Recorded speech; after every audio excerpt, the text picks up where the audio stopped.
other ITC programs, I have focused on various aspects of and approaches to describing the global forces that today are leading to or causing major changes, even what we might refer to as disruption or chaos, for today's individuals and their businesses, and even for other types of organizations, such as governmental, nonprofits, and NGOs, as well as whole populations. And then I have focused on many ideas for dealing with those forces and how to benefit from them. In this module, I want to focus on those disruptions and the impact of new global forces that are changing current flows and trends. Not unexpectedly, smart people continue to develop new ways to help us understand the forces for change and to learn from them and to improve because of them. So today I want to update these perspectives by taking a look at the comments and experiences of experts and some key executives, consulting firms, and major business magazines. As a summary, the forces for change that I have presented in the past as having such major impacts include the following. First, I've paid a lot of attention to globalization. It always comes first in the list of major forces and receives the most discussion. This is largely because it interacts with and impacts all the other forces. As you will see in a moment, this issue continues to receive the most attention. Globalization impacts all aspects of our lives.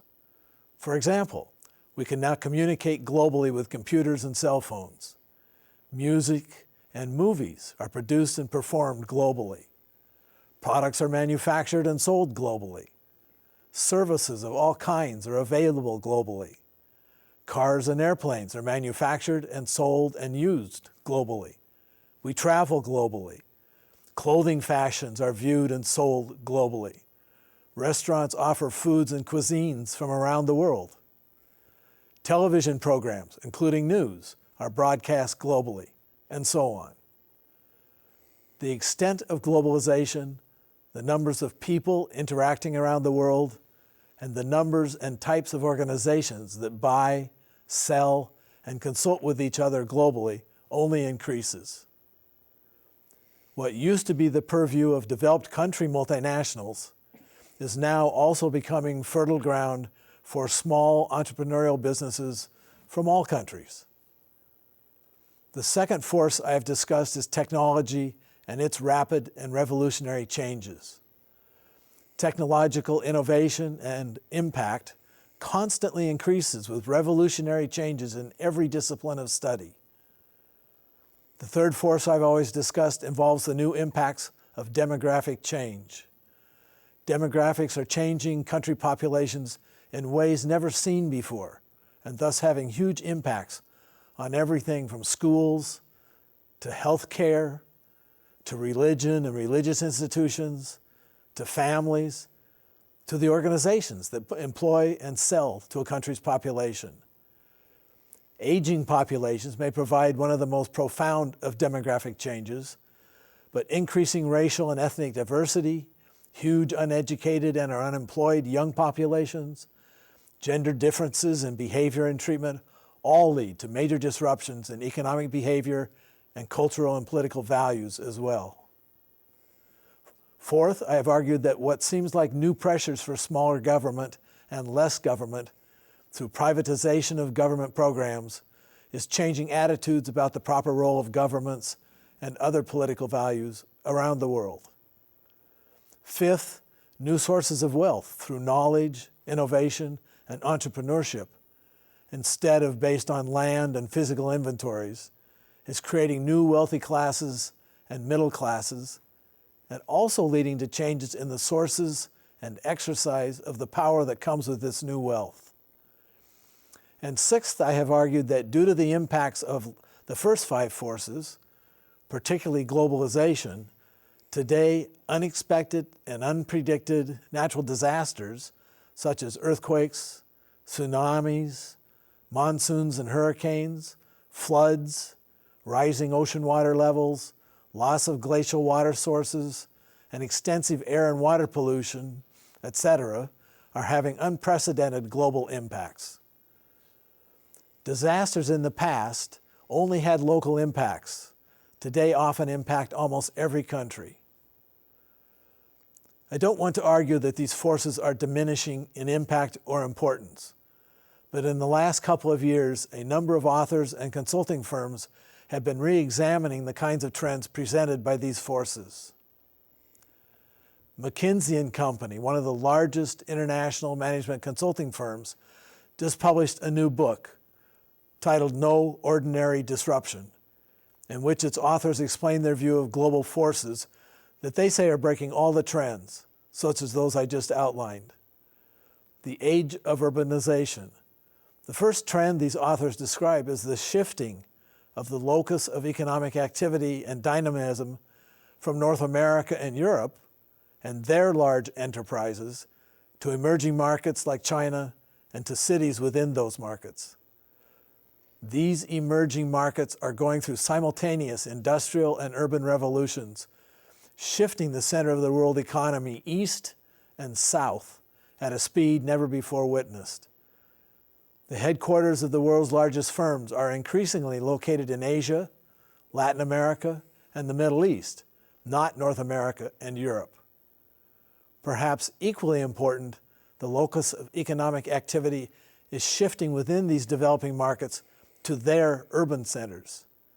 Nearly half of global GDP growth between the years 2010 and 2025 will come from 440 cities in emerging markets, 90% of them small and medium-sized cities that many of us have probably never heard of, nor can we point to them on a map.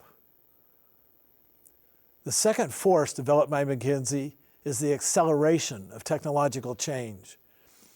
Even though this was one of my sources for change, McKinsey now says that their second disruptive force is the acceleration in the scope, scale, and economic impact of technology.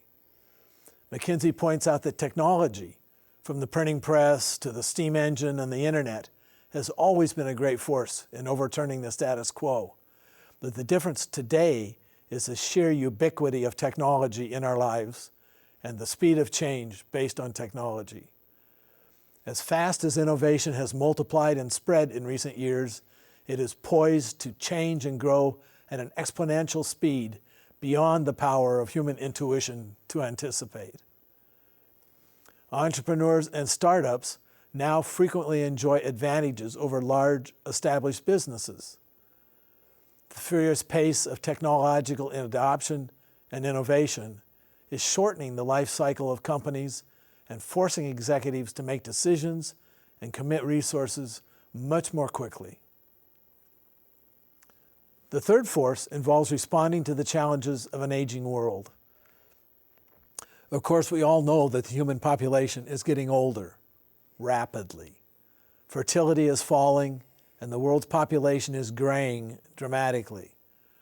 For the first time in human history, the aging global population will mean that the planet's population will plateau in most of the world.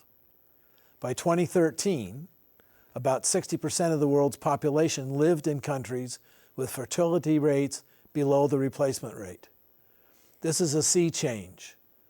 The size of many countries' populations is beginning to peak, resulting in smaller workforces and potentially smaller economies. And certainly, caring for large numbers of elderly people will put severe pressure on governments and economies. Examination of the impact and management of aging populations has led to dividing populations into identifiable categories so as to best understand them, such as traditionalists who were born prior to 1946, baby boomers born 1946 to 1964, Generation X born 1964 to about 1980, and Generation Y, referred to as millennials, 1980 to about 2000. And now we've created Gen Z, 2000 to the present. But some people, like Bill Kudik, a human resources IT specialist, suggests that there are better, more helpful ways to identify categories within the population, such as, for example, their digital proficiency, rather than by their ages. This categorization includes the following, irrespective of their ages. Digital natives, people who are born and grow up with technology and are totally comfortable with it. Digital immigrants, who straddle both old and new technologies. Digital holdouts, who are not good at technology and don't want to be. Digital disengaged, who are good at technology but are now bowing out because they are sick of it or paranoid about the loss of privacy that technology encourages. And digital voyeurs, who know a lot about technology but are not experts. At least from a managerial or supervisory point of view, these categories may be more helpful from a motivational or engagement or performance guidance view of employees than is their categorization by age. And last, McKinsey identifies the greater global connections that the growth of the flows of trade, people, finance, and data enables.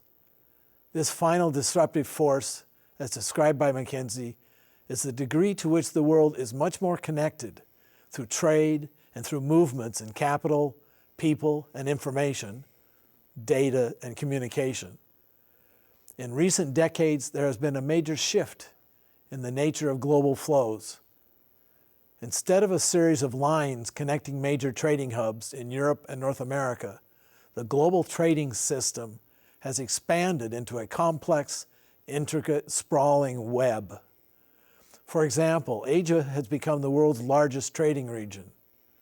South to south flows between emerging markets, say South Asia to South America or to Africa, have doubled their share of global trade over the past decade. And the volume of trade between, say, China and Africa rose from 9 billion in 2000 to 211 billion in 2012. The links forged by technology, connecting trade, people, and capital, have proliferated uninterrupted and with increasing speed, ushering in a dynamic new phase of globalization, creating unmatched opportunities and fomenting unexpected volatility. These four disruptions gathered pace, grew in scale, and started collectively to have a material impact on the world economy around the turn of the 21st century. Today, they are disrupting long-established patterns in virtually every market and every sector of the world economy, indeed in every aspect of our lives.